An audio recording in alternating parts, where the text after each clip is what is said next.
Shalom, terima kasih sudah meluangkan waktu sejenak di tengah kesibukan Anda untuk duduk mendengarkan serta merenungkan kebenaran firman Tuhan. Kami berdoa agar waktu ini menjadi waktu yang menyegarkan bagi jiwa Anda. Topik renungan kita sepanjang minggu ini adalah kemurahan hati yang radikal. Bagian firman Tuhan yang menjadi fokus perenungan kita adalah 2 Korintus pasal 8 ayat 2-3, terjemahan baru 2 yang berbunyi demikian. Selagi dicobai dengan berat dalam berbagai penderitaan, sukacita mereka meluap, dan meskipun mereka sangat miskin, namun mereka kaya dalam kemurahan. Aku bersaksi bahwa mereka telah memberi menurut kemampuan mereka, bahkan melampaui kemampuan mereka. Jemaat yang terkasih di dalam Tuhan, kita seringkali memiliki syarat tak tertulis tentang kapan kita akan mulai berbagi. Nanti kalau gajiku sudah naik, atau nanti kalau tabunganku sudah cukup aman. Secara logika, memberi memang paling masuk akal dilakukan saat kita sedang berlebih. Memberi dari kelebihan adalah hal yang baik dan patut diapresiasi. Tetapi itu adalah hal yang wajar. Namun, bagaimana jika kita diminta memberi justru saat kita sendiri sedang kesulitan? Inilah yang disebut dengan kemurahan hati yang radikal.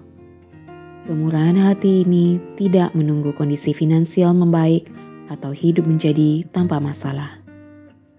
Ia menabrak logika matematika manusia karena sumbernya bukanlah besaran saldo rekening, melainkan hati yang berlimpah dengan sukacita dari Tuhan. Dalam suratnya kepada jemaat di Korintus, Rasul Paulus menggunakan jemaat di Makedonia sebagai contoh nyata dari kemurahan hati yang radikal. Kondisi jemaat Makedonia saat itu sangat jauh dari kata ideal. Paulus mencatat 2 hal yang mereka alami. Mereka sedang dicobai dengan berat dan mereka sangat miskin. Secara manusiawi, mereka adalah kelompok orang yang paling pantas menerima bantuan, bukan memberikan bantuan. Namun, apa yang terjadi sungguh di luar dugaan. Di tengah penderitaan dan kemiskinan yang ekstrim, sukacita mereka meluap dan menghasilkan kekayaan dalam kemurahan. Mereka tidak sekedar memberi recehan yang tersisa dari kantong mereka. Paulus bersaksi bahwa mereka memberi bahkan melampaui kemampuan mereka. Mereka rela mengorbankan apa yang sebenarnya mereka butuhkan demi membantu orang lain.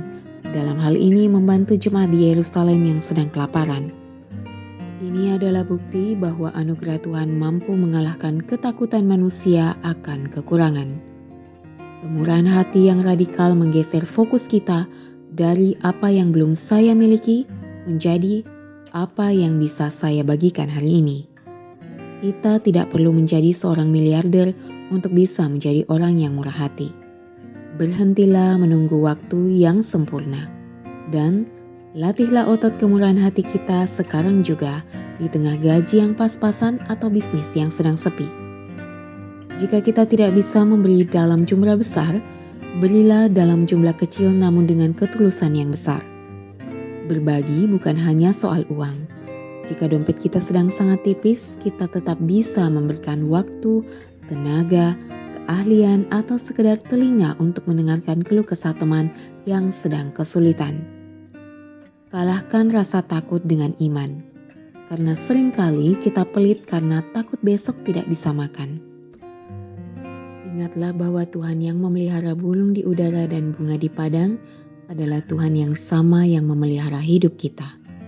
Memberi di saat kekurangan adalah deklarasi iman bahwa Tuhanlah sumber jaminan hidup kita, bukan uang kita.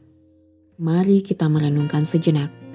Apakah selama ini kita selalu menunda untuk berbagi karena merasa belum cukup kaya atau hidup kita masih banyak masalah? Siapa orang di sekitar kita yang sedang membutuhkan bantuan dan apa yang bisa kita berikan kepadanya hari ini meskipun keadaan kita sendiri sedang terbatas? Mari kita berdoa. Tuhan Yesus, terima kasih untuk teladan jemaat Makedonia yang Engkau catat dalam firman-Mu. Kami mengaku, seringkali kami merasa takut dan menahan tangan kami untuk memberi karena kami merasa serba kekurangan. Ampuni kami yang lebih sering mengandalkan logika dan hitungan matematika kami daripada mengandalkan pemeliharaan-Mu.